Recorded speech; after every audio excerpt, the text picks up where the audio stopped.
slaves and hit those buttons, or I'll send ice.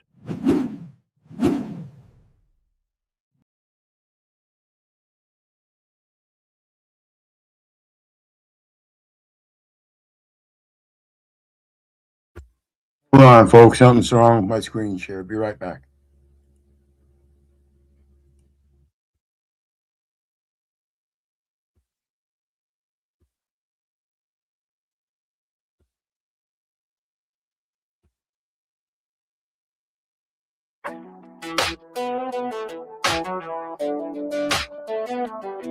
Hold up, grab my soda, cause I told you I'm colder than hell. I ain't buying what you sell, it don't ring my bell.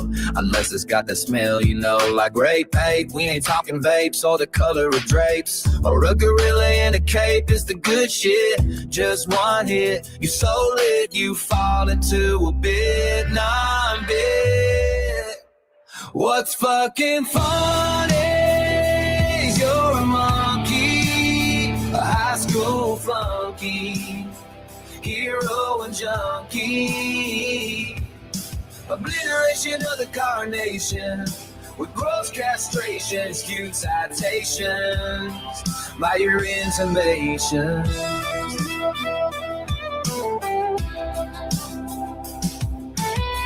Get real, young man, there's only one stand. You can't stand a suntan, how you gonna live on the land? Obliteration of the carnation, with gross castration, in skewed citations by your intimations.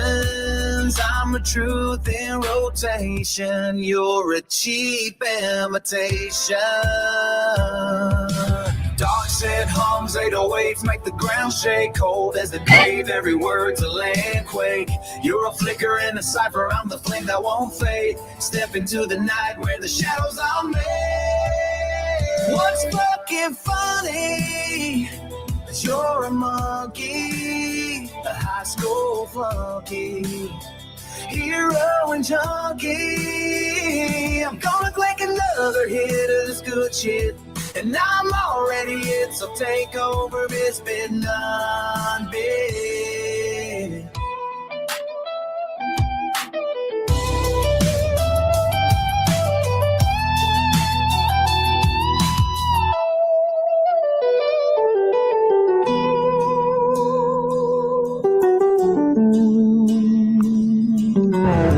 Thank you for joining us at Personality Inventory Mockumentary Productions. And greetings, everybody. Keith here. Hoping everybody's having a good day, enjoying life, living life, loving life. Coming at you again with some more court news. They denied our Forma Pauperis. And again, it was denied by the exact same judge that's been denying all our other motions without going before the judge that it's supposed to go to. So now we're going to file a judicial complaint and address the chief magistrate or chief judge, C.O.W.A.R.D.S. We're going to do this through both the clerk of court filing and small claims, as well as a certified cover letter to the judge in chambers. So it's going to be addressed. We'll do the filing of the documents that I'm going to present through the small claims clerk of court. And then we're also going to send the exact same documents through certified mail to the district court. Attention, Chief Judge C.O.W.A.R.D.S, as well as we're going to seal those in a private envelope and hand them over to the financial manager of the district court, Lena Height. So there's going to be a filing in the small claims, and then there's going to be a packet sent to the district judge through the certified mail, as well as an identical packet, again, addressed to the chief judicial judge, C.O.W.A.R.D.S, through the financial manager. So there's going to be 3 notices all in once, one through the small claims clerk, one through the financial manager, and then one through the postal service. So let's take a look at those. Get my screen share up here.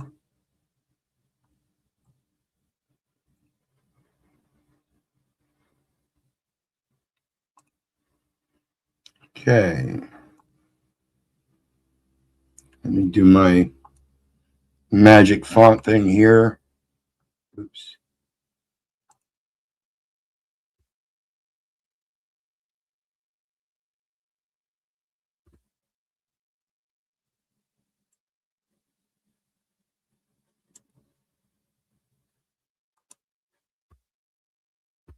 Okay, there you go. Should be able to read everything now. So I've got 5 documents here. First one is the cover letter. Make sure we got everything good. Okay, so the cover letter, as you see, it starts out, cover letter to the Chief Judge. February 21st, 2026, that's today's date. Honorable Kellyanne M. LaCar, Chief Judge, 1st Judicial District of Iowa. Notice of procedural irregularity and judicial complaint. Case number, management property, MGT property management versus Keith Little and Joyce Schmidt, defendant appellant. I am writing to formally bring to your attention a matter of multiple significant procedural irregularities currently occurring in the above referenced small claims case. As a pro se litigant with a wife with documented disabilities, we are facing a judicial shuffle that has effectively suppressed a final judgment on the merits. Specifically, Magistrate Heather Feldkamp took this case under advisement on January 26, 2026, to render a decision on admitted statutory breaches and retaliation. However, subsequent administrative actions have prevented that judgment from being entered, and our Forma Pauperis status has been denied despite clear indigency. This is effectively a constructive eviction in violation of both the Iowa Uniform Residential Landlord and Tenant Act and the Iowa Civil Rights Act. Justice is not for sale, denial, or delay. In close, please find a copy of the statement of facts submitted to the Commission on Judicial Qualifications. That's going to be our judicial complaint. Okay. Timeline of actions and ethical procedural violations. The motion for reconsideration of indigent form Pauperis filed on 2/23/2026. That's when we'll file it. On Monday. Memorandum of Authorities, Abuse of Discretion. So we've got the cover letter with 4 other documents. Okay. We respectfully request that you review the administrative handling of this case to ensure that the full force of law is not being circumvented by procedural delays, that the court and that the court remains accessible to indigent litigants. The court has manifested bias by allowing the plaintiff to voluntarily dismiss a case after the evidence was submitted and the matter was taken under advisement by Magistrate Feldkamp. This administrative rescue of the plaintiff, combined with the denial of our IFP status without a hearing, creates a system where justice is only for those who can afford it and is denied to the disabled through procedural shuffling. Respectfully.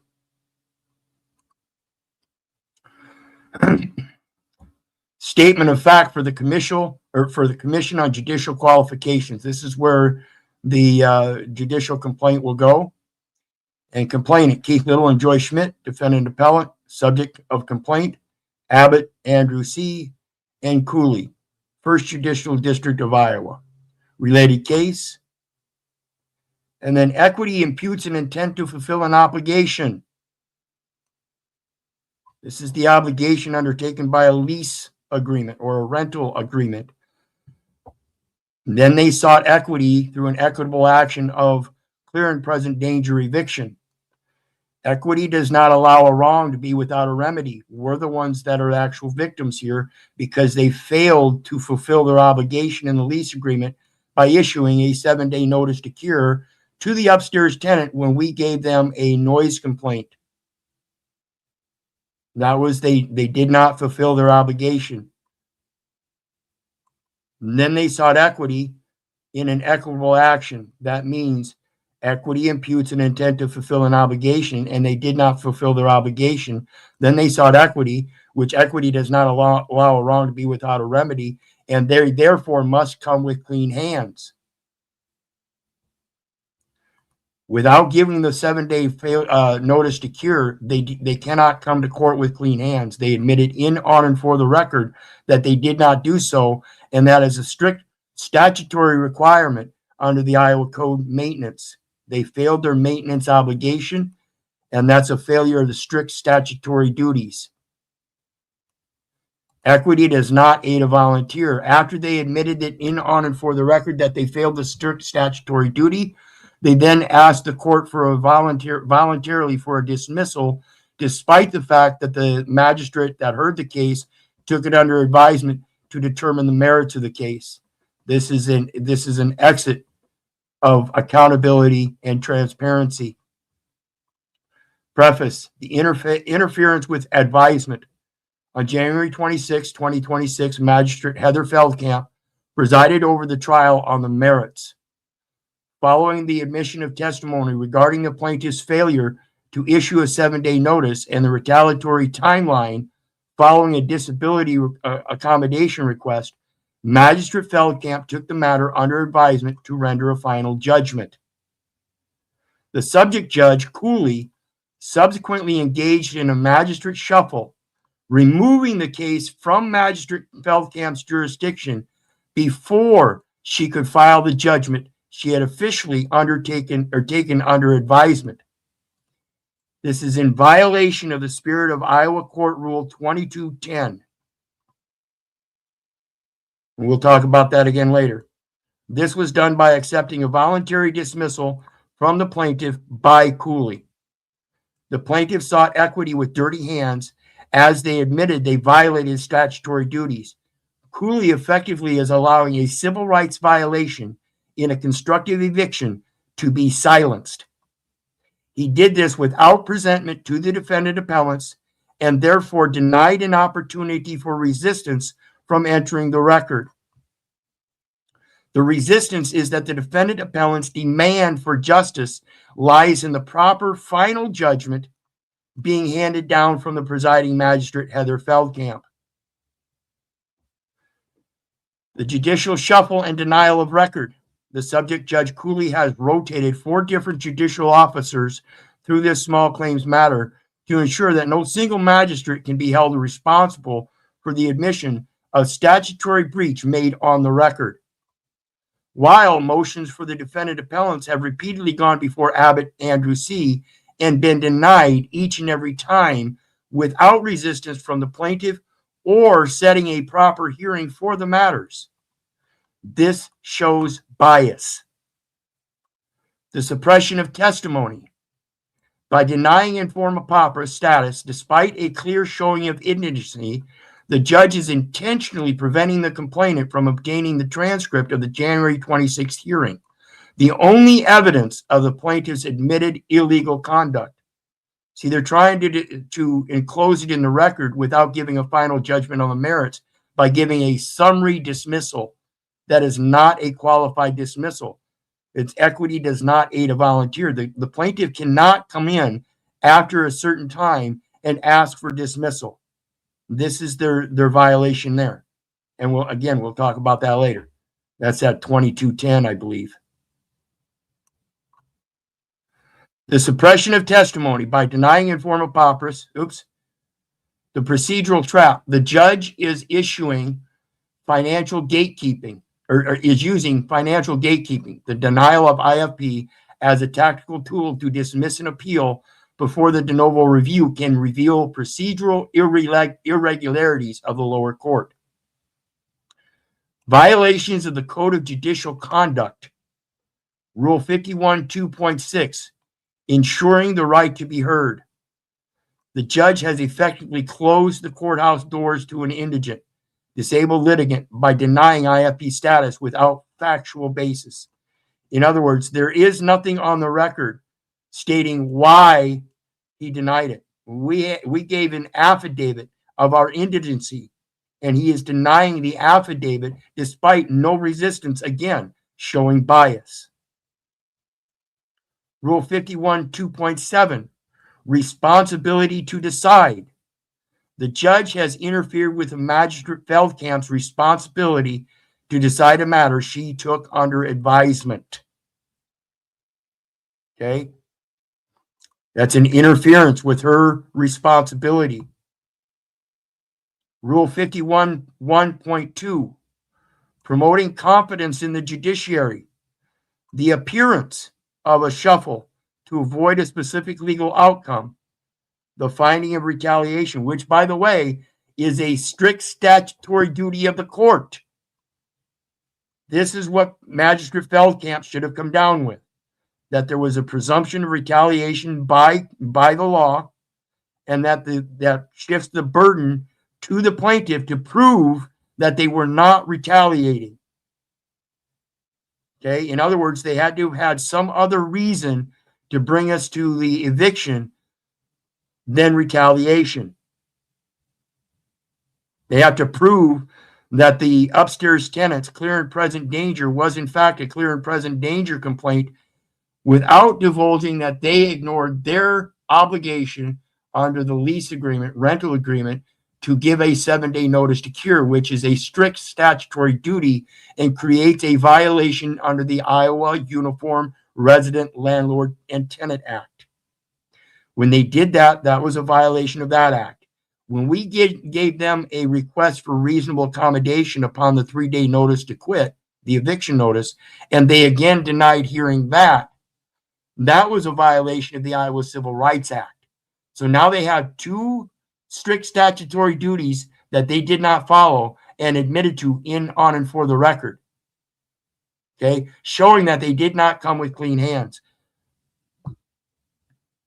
And the finding of retaliation, this erodes public confidence in the First Judicial District. Respectfully, blah, blah, blah. Let me check in with everybody. Anybody got any comments or anything? Please feel free to comment. In the meantime, back to the documentation. So we have the timeline of actions and ethical procedural violations. Okay, Cooley was the first judge on the case, and he accepted the case presented under a 3-day danger, clear and present danger by the plaintiff. The jurisdictional failure here is that they accepted a danger eviction despite evidence of an equitable action. Under the Civil Rights Act.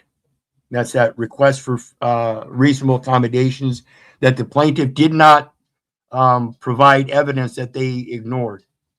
Okay, so that's a failure of the plaintiff to bring forth all records into evidence to avoid the strict statutory duties.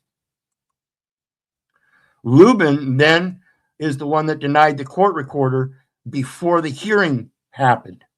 3 days prior to the hearing, Lubin R. denied the court recorder. This is a violation of 631.11 subsection 3. And it says, while small claims use electronic recordings, denying a request for a formal record when disability issues are at play limits the right to be heard, as I mentioned earlier. Okay. So what happened here is the magistrate, Heather Feldkamp, used a recording device of her own and initially started the hearing without turning that recorder on. And at the start of the initial hearing, I did object to the plaintiff coming forth with the clear and present danger video because the guy that posed the video was not there. The one that claimed that I was a clear and present danger, the one that claimed I threatened him, the one that claimed he was in fear was not there to present firsthand testimony. So what Heather Feldkamp did when she entered that video was entered hearsay because it was in context of her wanting to evict without giving the court notice that she failed to give a 7-day notice to cure and she failed to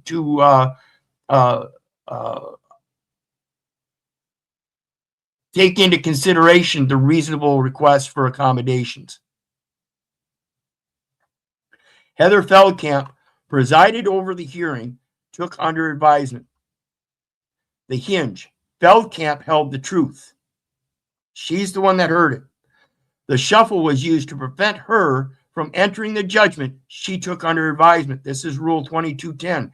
when they take something under advisement, that poses another strict statutory responsibility or duty. And that was that the court now has to presume the retaliation because that eviction came within 1 year of the complaint that we gave them notice of. And this plaintiff, Lippy Wickman, stated that she knew of the ongoing situation. This was evidenced by my admittance to giving a notice of a noise complaint, supported through text that she responded with a general lease term about the noise ordinance from 7 a.m. to 10 p.m. and to be respectful to other tenants, as well as a notice from another tenant from apartment C, as well as another notice from the Waterloo Police Department after another tenant, apartment B, called them for a disorderly conduct. So they had plenty of notice and still did nothing about it until after all of that happened and the upstairs tenant came with the video. Cooley accepted a voluntary dismissal after trial and while under advisement of presiding magistrate. This is an abuse of discretion. Under Rule 1.943, a plaintiff loses the absolute right to dismiss once a trial begins. Now, like I said, now the judgment has to be given down by the judge. You cannot just go into court and voluntarily dismiss after you started the eviction. You came to court seeking equity. You admitted you did not have clean hands. Now we're supposed to wait for the presiding magistrate to give the judgment on the merits so we can determine if, in fact, you did violate both the Landlord-Tenant Act and the Civil Rights Act here in Iowa. Accepting it after the record was made is a tactical rescue of the plaintiff. Abbott Andrew C. denied previous memorandum of law, motions to review de novo, and in forma pauperis without any hearings. This is bias and prejudice under Rule 51.2.3, manifesting bias by refusing to hear an indigent party while allowing the plaintiff to exit the case to avoid judgment on the merits. This is clearly allowing a person who sought equity with hands that are as dirty as my furnace filter to get away with it. Okay? So that's the timeline that we're going to present. And that will match the timeline of all of the motions on the record so far. In the Iowa District Court for Blackhawk County, motion for reconsideration of denial of in forma pauperis status and request for hearing. Comes now the defendant appellant and respectfully moves this court to reconsider its order of dismissal dated 2/2026, denying the application to defer costs in forma pauperis.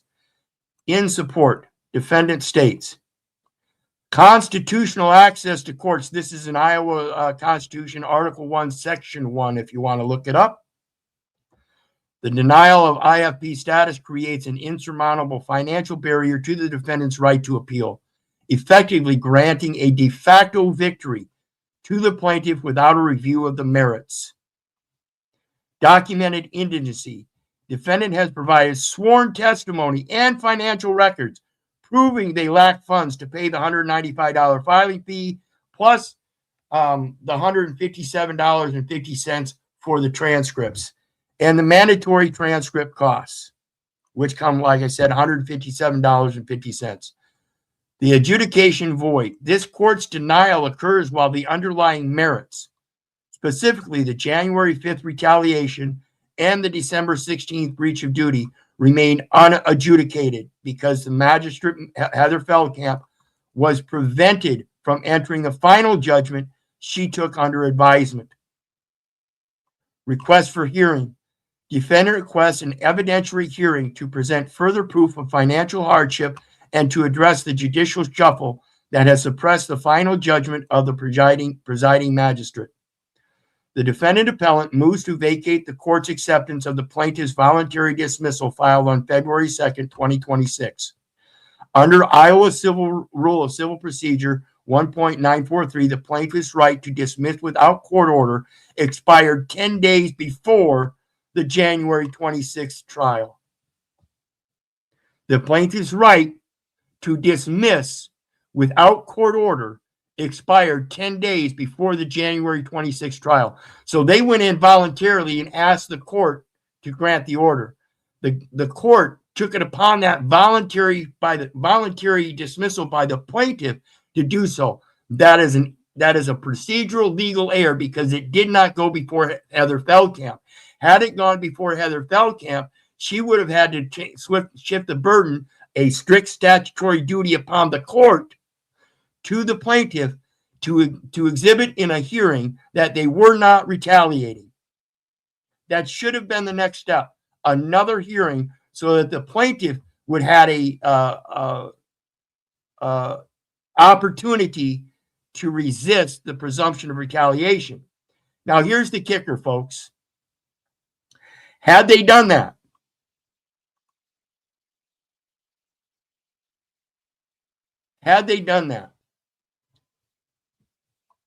I would have gladly accepted to not push the presumption of retaliation, but still clearly show that because of their ignorance, they still denied the request for reasonable accommodations. And we all know that ignorance of the law is no excuse. So while we forgive them for they know not what they do, equity still does not allow a wrong to be without a remedy. And the remedy lies in that merits of the judgment, proving that we at least have a minimal Iowa civil rights action to get just compensation for putting us through all this bullshit, all the emotional stress on both of us. My companion is not doing well. And me having to stay up until 4, 5, 6 o'clock in the morning sometimes doesn't do justice for me either. We both suffer from sleep deprivation and anxiety, emotional stress because of this that are abnormal. I shouldn't have to do this. I shouldn't have to do the legal research to defend something that should be plain and simple. That both parties that I'm dealing with, both the court and the plaintiff, have strict statutory duties, while we, on the other hand, have been following that good faith and giving proper communications under Matthew 18:15 through 20. We've come forth with the proper witnessing of the facts to our brother in private, the upstairs tenant. He did not hear us. We went to the plaintiff. They did not hear us twice. Then they took us into the public. Now that we're in the public, we're bringing forth that witness, and they're denying that witness. So that's technically tampering with the witness. So think about this stuff, folks. Let's get back to it.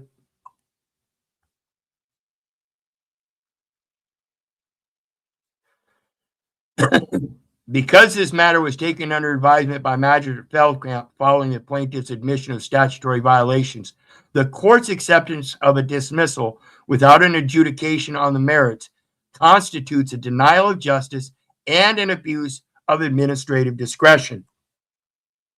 Wherefore, defendant appellants request the court to vacate its denial of IFP status and return this case to Magistrate Feldkamp for the entry of the final judgment as originally intended.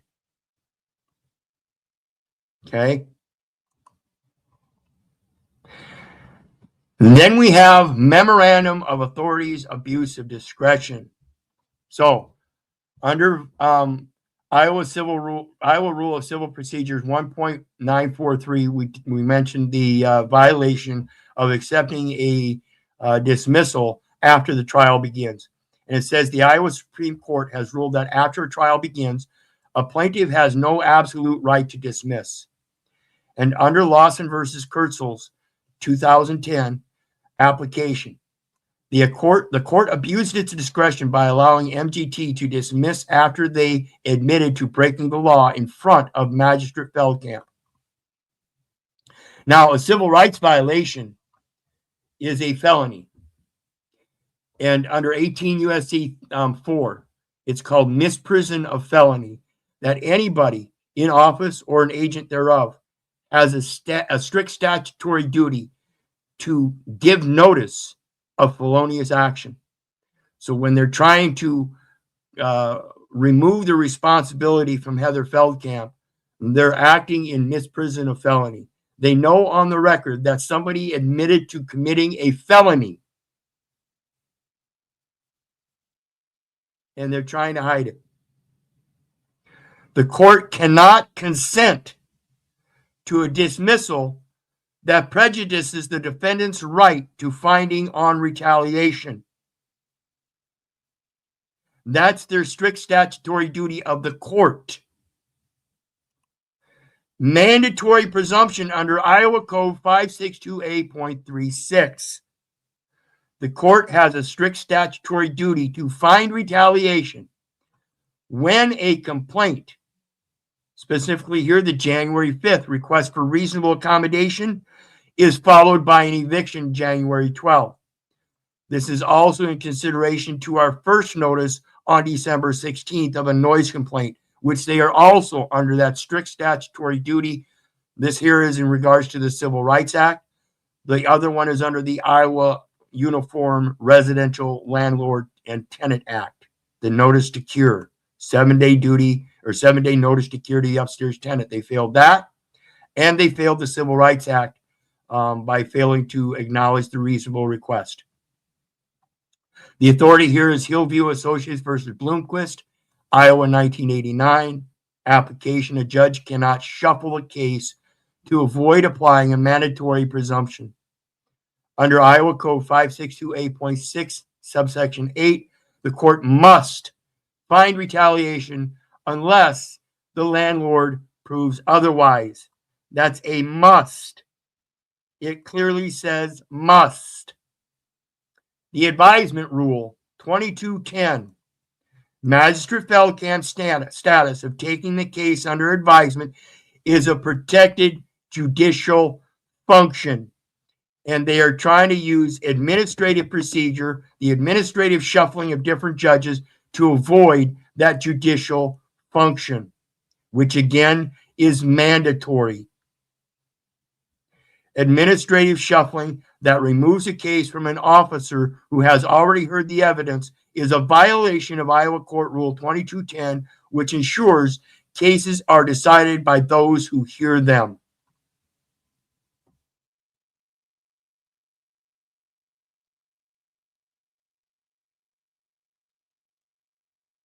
These cases are not for sale, denial, or delay. And when they do all this 3-card monte shuffling, that's what they're doing. No removal order under common law. No authority to eject people from their home. Correct. That is under common law. Equity is merged with common law, and therefore they use the wrong process of eviction. When you think about the words, words have meaning, and under equitable actions, clear and present danger is for ejection, not eviction. Mama Cat investigates. Greetings, greetings, greetings. So let me see here.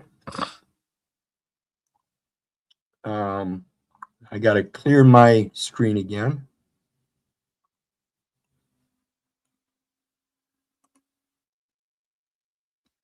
So the information we're looking at is the complaint form for the Judicial Qualification Commission here in Iowa. Okay. It says anyone may file a complaint with the commission. A complaint must be in writing and should state in as much detail as possible the specific facts about the alleged misconduct of disability. You may use the commission's complaint form below, or you may write a letter. Provide the commission with as much information as you have about the matter. Please be sure to write the name of the judge, magistrate, or employee who is subject of your complaint, the date or dates of the conduct and related events, the places where the conduct occurred, the number and name of the cases, if applicable, that is connected with your complaint, the name and addresses of people who were present when the conduct occurred, or who have information about the alleged misconduct or disability. Also, be sure to provide any documents that may support your allegations. Sign the complaint form or letter. If the commission needs additional information, someone representing the commission will contact you. Please note, the commission does not have the authority to change a court ruling, decision, or order, nor does the commission evaluate whether a particular judicial ruling is correct. To contest a court ruling or order, the proper course of action is to appeal to a higher court. If your complaint is about the correctness of a judge's ruling or decision, you should consult with an attorney about whether to file an appeal with a higher court. The commission does not have authority to investigate complaints about administrative law judges or ALJs, executive branch officials who hear disputes concerning the action of state agencies, or federal judges. For complaints about an administrative law judge who works for the Administrative Hearings Division of the Iowa Department of Inspections and Appeals, you may fill out a complaint form at dia.iowa.gov. Okay.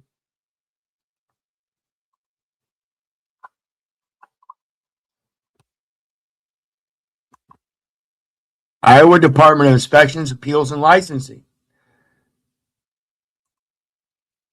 Okay. That's the same department that we applied to for an investigation upon Listy Wickham as to whether she was properly licensed, bonded, and insured. Okay. So we would write to the same people for any of these administrative law judges acting in their administrative capacities and negating the judicial authority. Okay. For complaints about any other executive branch administrative law judge, you must contact the agency that employs the judge. For complaints against a federal judge, contact the clerk of court of appeals for that circuit or applicable national court. So what we've got going on here, folks, like I said, is we have a judicial discernment that needs to be made, and the judicial element is being avoided by an administrative shuffle by administrative law judges. So we're going to file a judicial complaint to put it in the proper judicial hands. That's why I addressed it to the first judicial district chief judge, Kellyanne LaCar. She is the judicial officer. Okay? And that's what the judgment on the merits is about. It's a judicial discernment. That's why she had to. That's why Heather Feldkamp said she had to take it under advisement and not just do it as an administrative operation of granting a dismissal or awarding a writ of possession. She had to take it under advisement because she knew she could no longer give a writ of possession judicially. It's an absolute appealable offense when somebody gets on there and admits to a felony on and for the record. They cannot give judgment for them.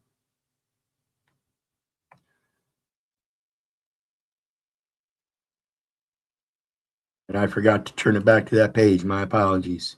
So anyway, you can do it electronically, or like it says, you can send it to the Judicial Qualification Commission in writing. And it says at the very top, anyone may file a complaint with the commission. A complaint must be in writing. Must be in writing, not text. So we're going to do it in writing. We're going to send it certified mail. Again, another expense that we have to keep track of in our Forma Pauperis status. Again, levying more costs upon the indigent to find resolution and create their own remedy. In case you guys don't understand that, we have to, as people, create our own remedy because these people will not do it for us. Okay? They will not step up and do their strict statutory duties. They will continue to try to do these shuffles because of the ignorance of the people that has allowed them to do it for so long.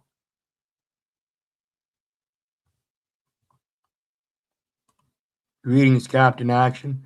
And we got Rebel Studio says, is statutory law above common law?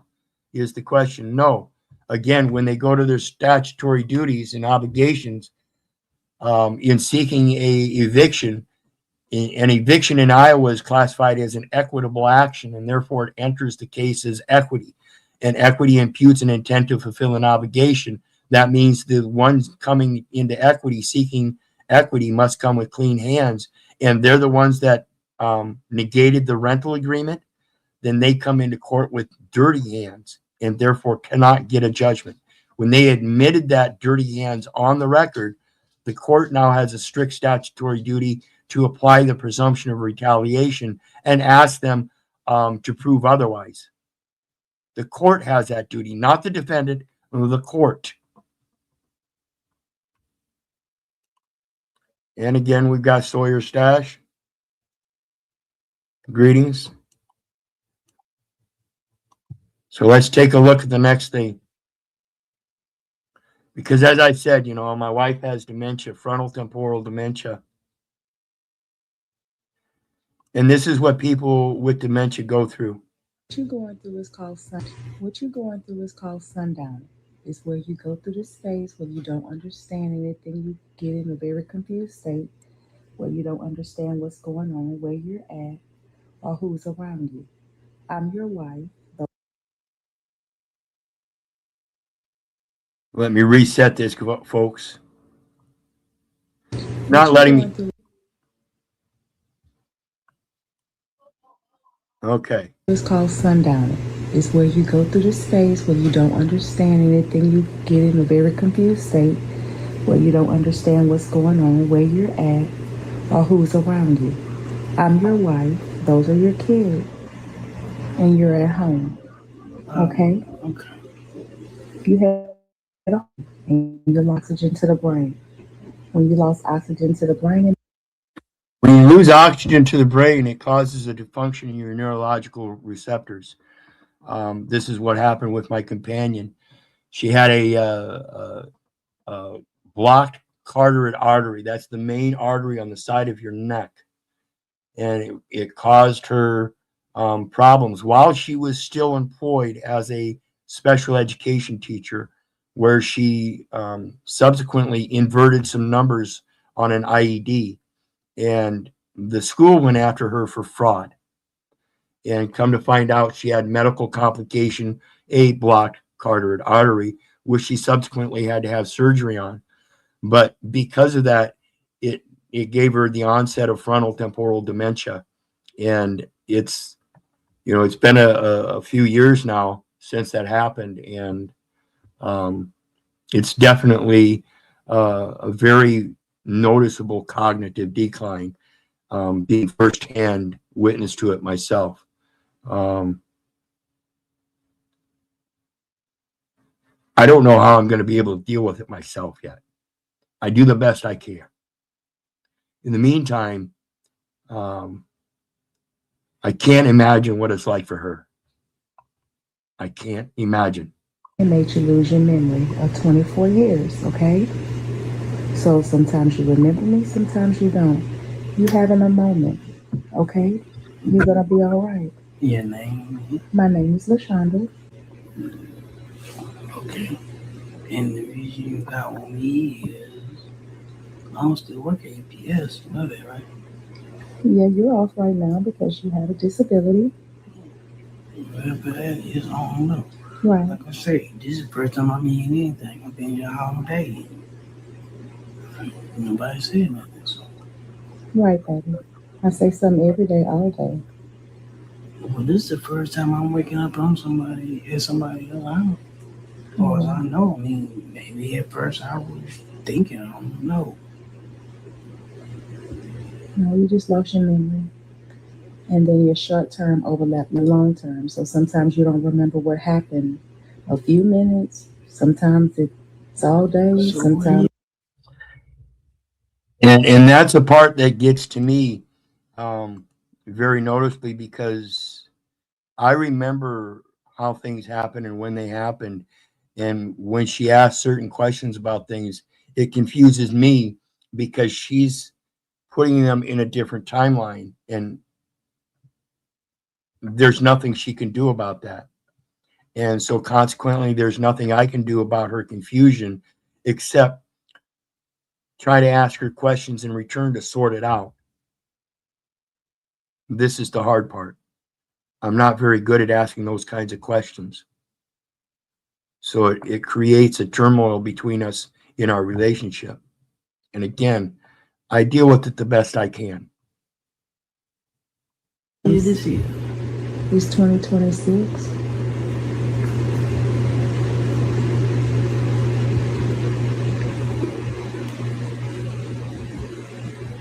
1948? Yep.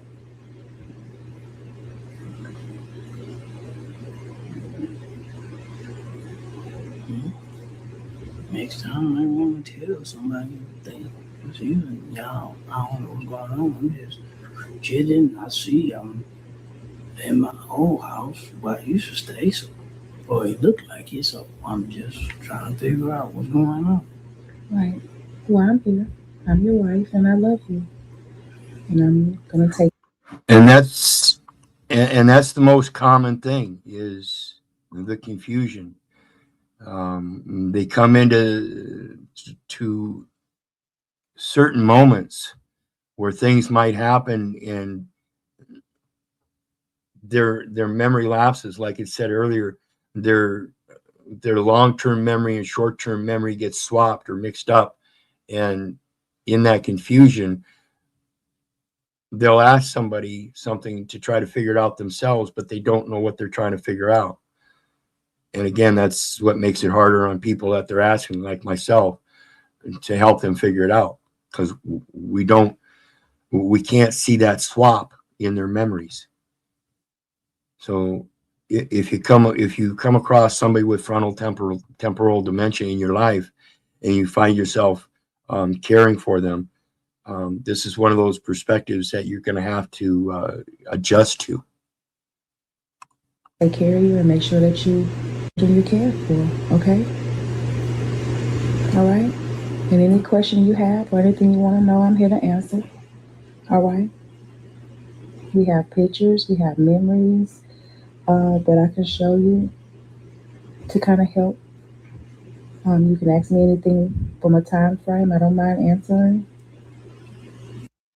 And that's another part with this constructive eviction and the unsettling she goes through, because it takes her out of that norm where she's got things in a certain order and she can go through them in a logistic manner, 1, 2, 3, 4, on a repeated basis, a daily basis, so that it helps her with her memory. And when all of a sudden it's all thrown up in the air and packed in boxes and moved to another place and arranged in a different manner, it causes more compounded confusion, and it takes a daily routine of trying to get that memory back. It is a full cognitive decline that it's insurmountable. It never comes back. They have to readjust and try to reestablish that connection. That's the hardest part. But you only remember being the age of 24, so you lost 24 years of memory. So I'm 48. Mm-hmm. So see, you're doing good. You remember your age.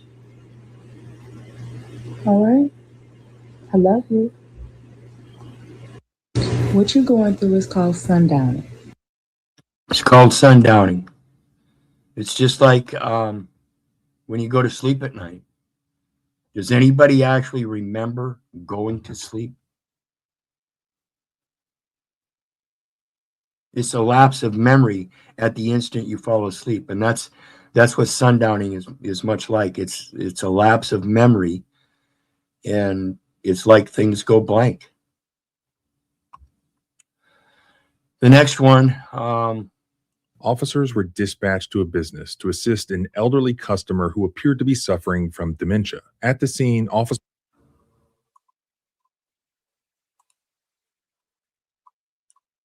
Another one that is, quite disturbing. And again, this is why I say people out there enforcing policy is much like this shuffling of the judges. They get their hands on somebody and then they try to shuffle them around. This particular instance is a devastating one, because instead of letting the appropriate medical associates handle it, they took it upon themselves to arrest this man with devastating results. Officers were dispatched to a business to assist an elderly customer who appeared to be suffering from dementia. At the scene, officers found him extremely confused. He thought that the year was 1948. Day is it? It's 1948, ain't it? 1948? And that the president was George Washington. Who's president? George George Washington? So they call the man's daughter to come pick him up. So how did things go so terribly wrong that day that this 74-year-old man ended up dying alone in a jail cell 9 hours later, confined to a restraint chair with a hood over his head? The story of Lester Isbell is one that could happen to anyone. He wasn't a criminal. He was a good man. The story of Lester Isbell is one that could happen to anyone. He wasn't a criminal. He was a good man. The story of Lester Isbell is one that could happen to anyone. He wasn't a criminal. He was a good man. I don't want it to happen to my wife. I hope you wouldn't want it to happen to anybody you love either. Committed no crime, yet he would nevertheless fall victim to this terrible death at the hands of the very people who were supposed to protect and care for him. A lawsuit has just been filed a few days ago by Lester's family. These are the allegations. On February 6th, Lester drove to Security Finance. He was going to pay. And again, I want to remind you folks, this man did not die of his dementia. He died because the wrongful reactions to it.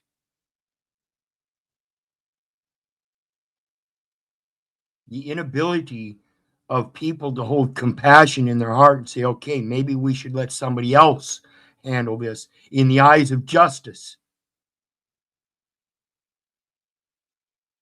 We should allow the appropriate people to handle this instead of taking it out of their hands and causing a liability. Pay his bill as he always did. Lester became disoriented and confused. A concerned Security Finance employee called 911 on Lester's behalf. When the officers arrive, Lester is sitting there in his car with his door open. Officers Foister and Moore walk to Lester's open car door and they begin to ask him questions. Hey, partner, how's it going? I'm fixing to go get my buddy and then go to. Foister then steps away from Lester's car and he contacts dispatch and he states that Lester is very confused and a possible diabetic. Soon after, Foister calls Lester's daughter to request her to come to security. Another reason they should have handed him over to medical. Being diabetic, he might be going through a diabetic episode. For crying out loud, people, wake the fuck up. Finance to pick up her father. The officers tell her that they will make sure that her father receives medical care and treatment. They go out and then let you go. They're going to get your levels, and that's it. You're looking at just a couple hours, and then you'll be ready to go. But once she signs the form, instead, the officers put Lester in handcuffs. Signed a form to hand him over to the proper medical personnel to take care of his medical problem. And yet, what do? Instantly, they put him in handcuffs. Where the fuck does that discernment come from, people? Where the fuck do they think they have the authority to do so, people? Wake the fuck up!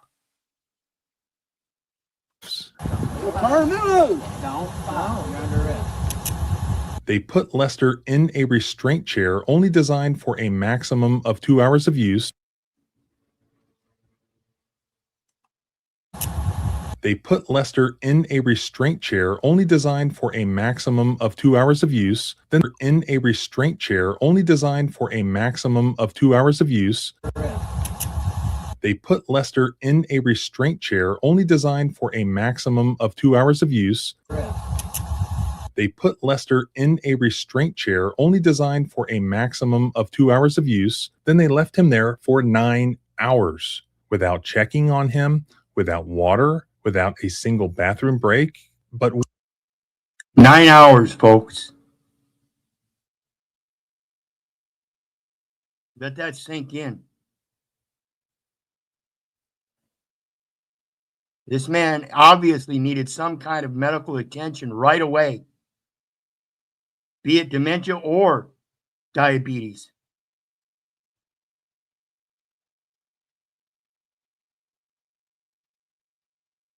Effectively, that's murder in the commission of a felony, manslaughter. with a hood over his head. Lester suffered an absolutely terrifying and horrible death, alone and away from his family. So after reviewing all with a hood over his head, Lester suffered an absolutely with a hood over his head. Lester suffered an absolutely terrifying and horrible death, alone and away from his family. A hood over his head. Lester suffered an absolutely terrifying and horrible death, alone and away from his family. A hood over his head. Lester suffered an absolutely terrifying and horrible death, alone and away from his family. So after reviewing all of this video footage, some of which you have just seen, the only thing Sheriff Jones did have a problem with from his employees was when one of them gave the middle finger to the surveillance camera. Prosecutors would see things differently. Just seen, the only thing Sheriff Jones did have a problem with from his employees was when one of them gave the middle finger to the surveillance camera. All of this video footage, some of which you have just seen, the only thing Sheriff Jones did have a problem with from his employees was when one of them gave the middle finger to the surveillance camera. Prosecutors would see things differently. Most of the jail and medical staff involved in Lester's death were indicted.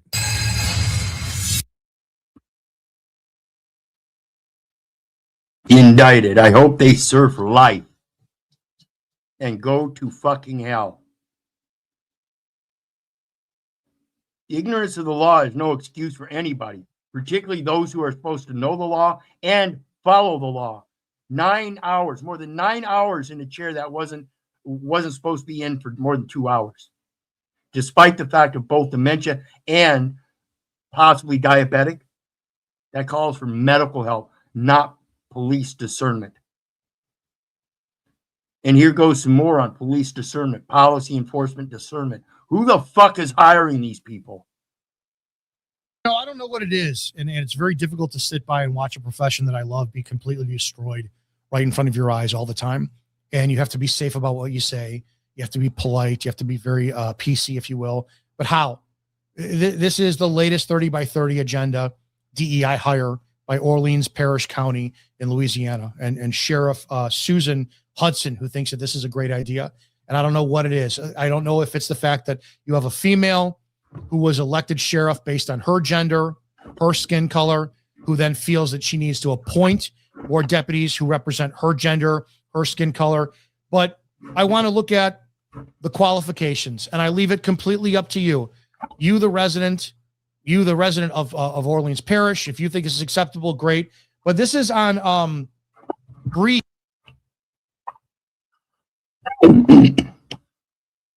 This woman is obese. Now, let alone we have enough obese officers as males, but an obese female. This is not what we want for people that are supposed to serve and protect us, is it? I mean, if you want somebody to serve and protect you, don't you want somebody that has a physical form to be able to do so? Wake the fuck up. Fine ass is this woman. This is her Instagram page, and it's public. This is the newly hired sheriff. No fitness standards, none whatsoever. If this woman is on patrol, and I don't know if she's going to be serving court, jail, I'm not sure. She carries a firearm on her, so she's going to have the same authority when it comes in the street. Can we count on this woman to do the job properly when it comes time and her health and fitness not be an issue? Not just her health and fitness, but look at all four of these females. The one on the far left here, maybe. But even then, I don't agree because female. You can call me misogynist all you want. I don't give one fuck. That would put her in a position to go right to her pistol if she's losing a fight. This is where we're at in America. We hire unqualified, physically unqualified people. And if that wasn't enough, clearly let's start to sexualize it, right? Here's a child. Here's the sheriff. But here's the sheriff allows this. We're going to promote and sexualize the position you just gave this woman, right? You just gave her the badge, just swore her in, And let's take a look at her public Instagram. Bree Fine Ass. Sheriff, this is what you think is a good representation for your county? I don't know. At this point, it's literally unfair. It's the lowest hanging fruit possible, but it's also destroying a profession that deserves to be respected and honored. And it's not getting either one of it. Somewhere out in Parrish County, another more qualified man, his application was thrown in the garbage to appoint a woman who thinks that this is dress up and who thinks that this is a joke of a job. And sadly, women like her all across America in agencies everywhere, including your town where you live in, are proving that it is a joke of a job. Congratulations and welcome to a profession. I hope that you make a massive difference in it and you don't continue to embarrass it any further.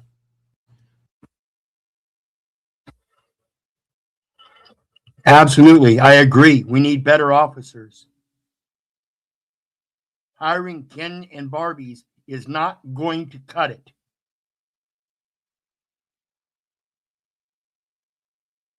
The next one I got. Amazing what she says at the end. Amazing her capabilities to follow the law herself. Pay attention. The atrocity of another life lost. And the inability to have any compassion for anybody else but themselves. The selfish motherfuckers. Please don't die. Yeah, okay. Pay attention.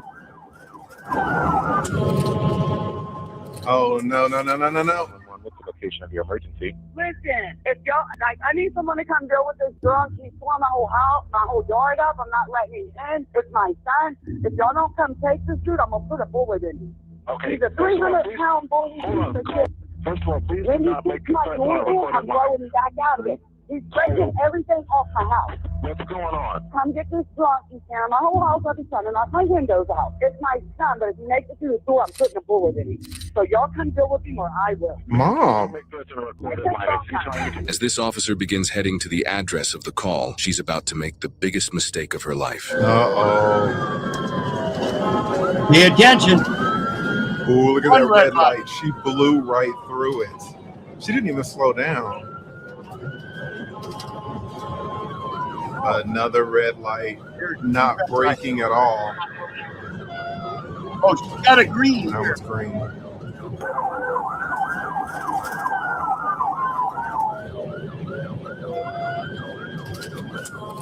Oh, there's another red light. No. Oh.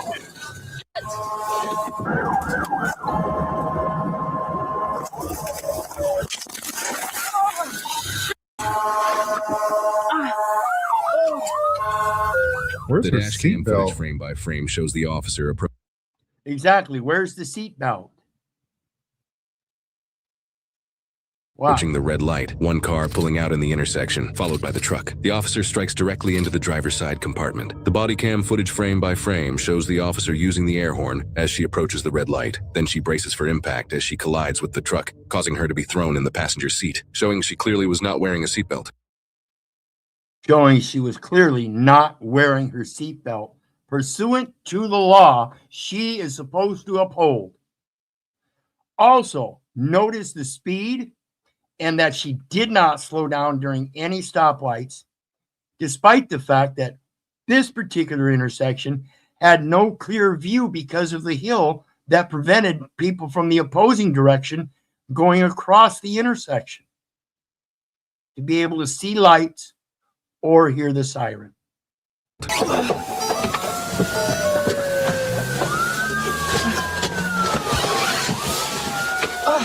Oh my goodness.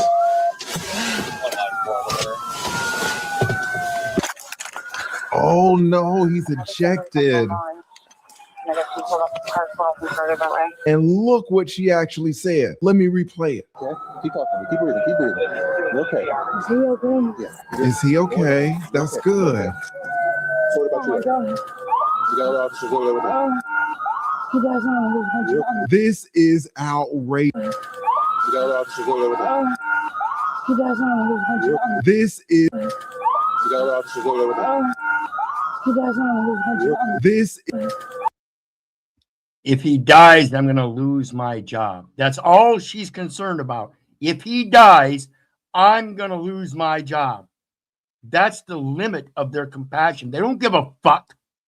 The only reason she cared about whether he died or not is because she would lose her job if he did. She doesn't care that the people that he is loved by will lose him.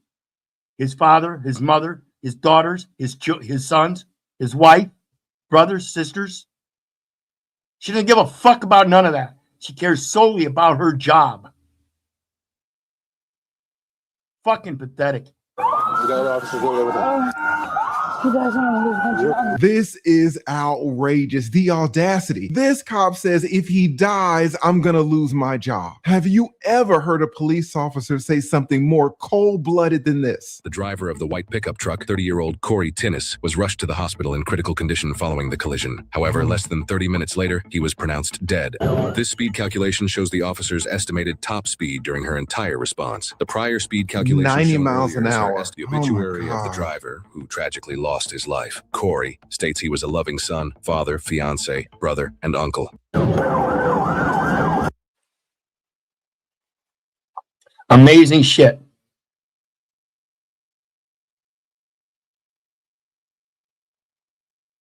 Amazing shit.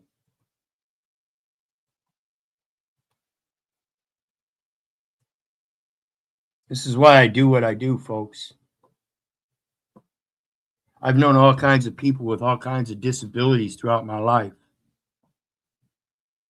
It showed me a diversity that there are more people in this world, more and more so today than there were yesterday. As time goes on, it seems more and more people are becoming dependent upon others. You know, that thing about government.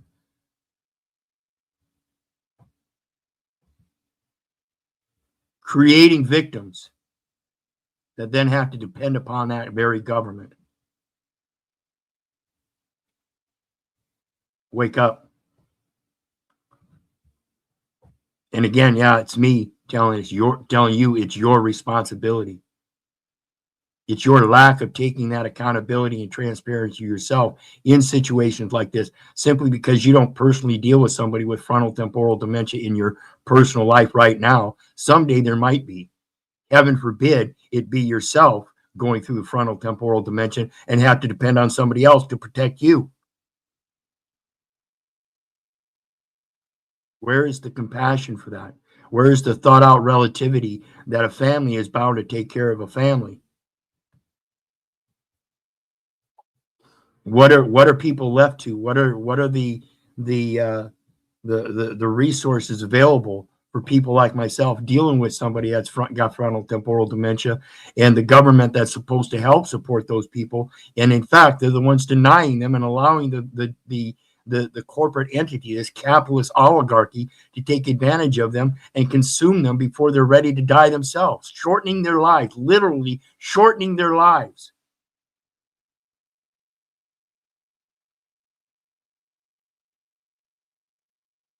Pathetic. I hope you guys learn this and start learning how to stand up. We need more people to do so. In the meantime, I appreciate everybody. Thank you. I thank you for joining. Please hit that like, share, and subscribe. And don't let your tongues be tied.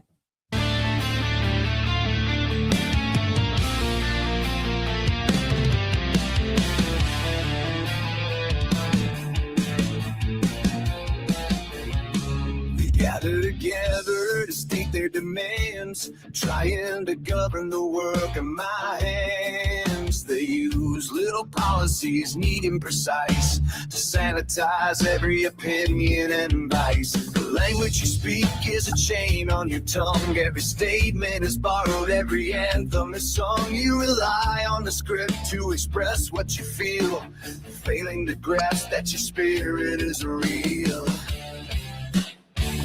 They claim to be fighters, demanding respect, but silence the voices that dare to inject a thought that is different, a view that is sharp. They prefer the sweet silence of a soft, simple heart.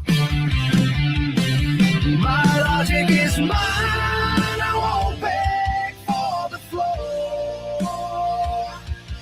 I stand by my terms and I settle the score. You carry the burden of rules you embrace.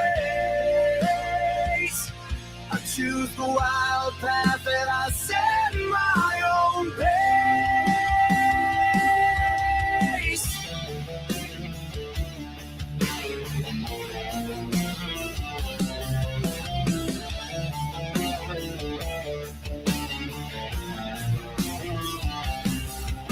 They'll call you the problem for breaking the mold, but their own house of glass is fragile and cold. They preach of responsibility, honest and true, then blame everyone else for the things they should do. They point out the errors they want you to see, ignoring the flaws in their own history. You trade independence for comfort and peace, wishing the pressure and hard work would cease. My logic is mine, I won't beg for the floor. I stand by my terms and I settle the score. You carry the burden of rules you embrace. I choose the wild path and I'll set my own day. Keep listening to others and following their laws. I am the creator who finds all the flaws. I